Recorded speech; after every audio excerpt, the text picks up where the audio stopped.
2014년 550제 언어논리 A책형 11번 문제 해설 진행하도록 하겠습니다.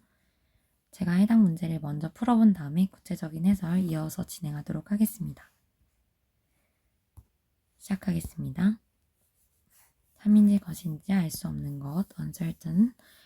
사랑하거나 사랑받는 존재만이 의사표명할 수 있다. 의사표명할 수 있으면 사랑하거나 사랑받는다. 참이다. 의사표명할 수 없는 존재는 사유할 수 없지만 사유할 수 있다. 의사표명과 사유는 필요충분. 사유할 수 있을 때 그리고 오직 그때만이 행위할 수 있다. 필요충분. 행위할 수 없으면 자유의지를 갖지 않는다. 자유의지를 갖지 않으면 사람이 아니다. 사랑받지 않는 존재들이 있다. 그런 존재들 중 하나가 레이다. 레이는 사랑받지 않아.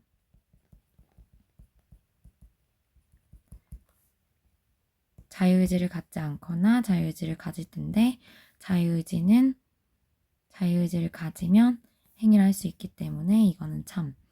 레이가 사람이면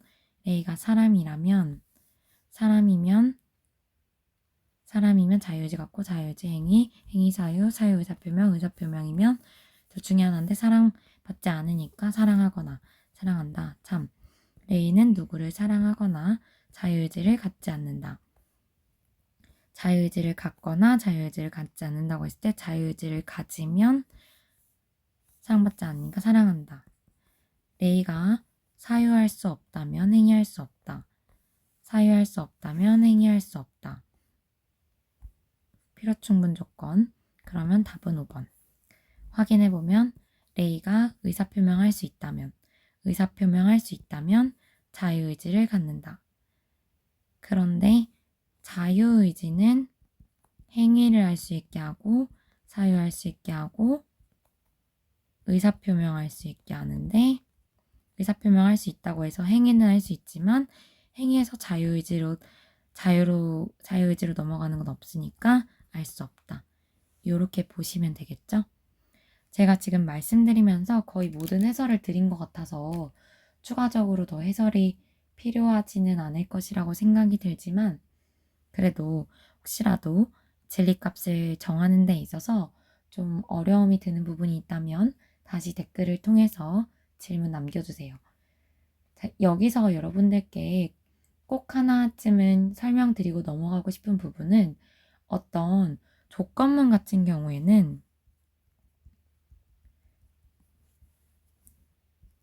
조건문은 진리값을 알려주지 않습니다. 제공하지 않습니다.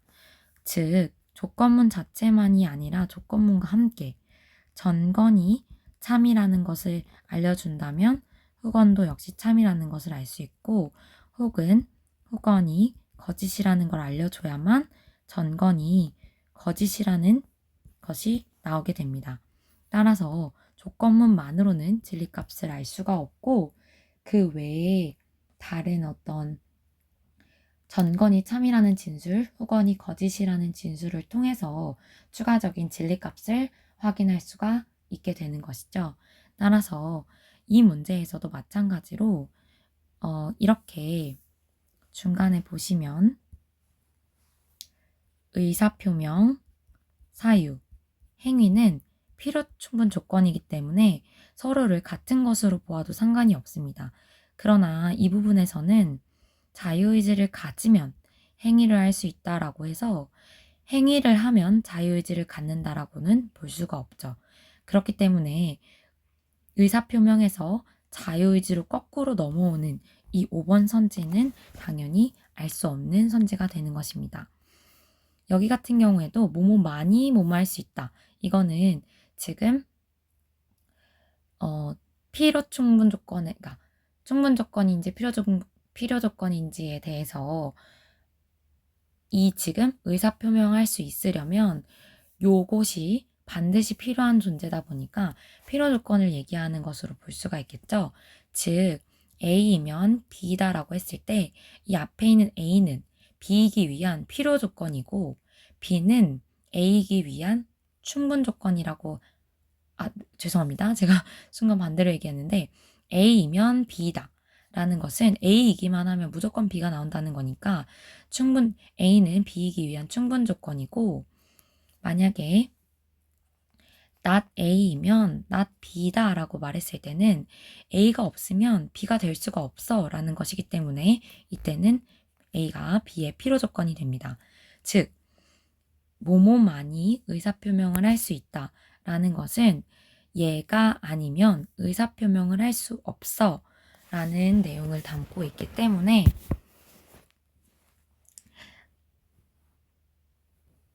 네, 앞에 게 아니면 뒤에 게 될 수 없다는 필요 조건을 나타내는 문장이라고 볼 수가 있겠죠. 즉, 누구를 사랑하거나 사랑받는 존재여야 한다는 것이 의사표명의 필요 조건이라고 할 수가 있겠습니다. 그렇지 않다면 절대 의사표명을 할 수가 없죠. 그렇기 때문에 이런 필요 조건은 이런 식으로 써져 있을 때 반대로 적어주면서 의사표명을 할 수 있다면 누군가를 사랑하거나 사랑받는 존재다. 이런 식으로 서술을 할 수가 있겠죠. 또한 지금 보시면은 여기서 레이에 대해서 설명할 때 사랑받지 않는 존재다 라고 해서 여기 앞에 있는 내용과 연결이 되죠. 근데 레이가 이 앞에 있는 여러 문장들과 연결이 되려면 이 마지막에 있는 사람이면 자유의지를 갖는다. 이 부분이 이제 시작이 돼야 되는 거죠. 아까 말씀드렸던 조건문이 아무런 진리값을 제공하지 않는다고 말했던 것처럼 사람이면 자유의지 갖고 자유의지면 행위고 행위면 사유, 사유면 의사표명, 의사표명이면 사랑하거나 사랑받거나 요렇게까지 이어지는 거죠. 이 부분. 그래서 요런 어떤 조건문들을 다 진리값에 대해서 알기 위해서는 시작부터 이 레이라는 존재가 사람이다 라고 연결이 되어야 그 다음부터 레이가 있는데 걔 레이는 사람이야. 사람이면 자유의지, 자유의지면 행위, 행위면 의사표명, 의사표명이면 사랑을 하거나 사랑을 받아야 되는데 레이는 사랑을 받지 않기 때문에 사랑한다 라는 2번이 도출이 되는 것이죠. 그래서 아마 이번에 도출할 때 좀 어려움을 겪으셨을 것 같은데 이렇듯 어떤 두 위아래의 여러 조건문들을 연결해 주는 것들이 필요하다고 생각을 해주시면 좋을 것 같아요. 그래서 시작 지점이 어디인지 찾아보시고 그것을 우리가 가정을 할 수 있다면 끝까지 이어나가서 참인 어떤 조건문을 다시 얻어낼 수 있다는 것을 확인하시면 되겠습니다. 즉 이런 느낌인 거죠. A가 있고 A이면 B다. B면 C이다, C면 D다. 이런 것들이 연결이 되면 아 그러면 D구나 라는 결론이 나오는 거죠. A이면 D다. 그래서 이렇게 연결이 돼서 찾아내는 것입니다.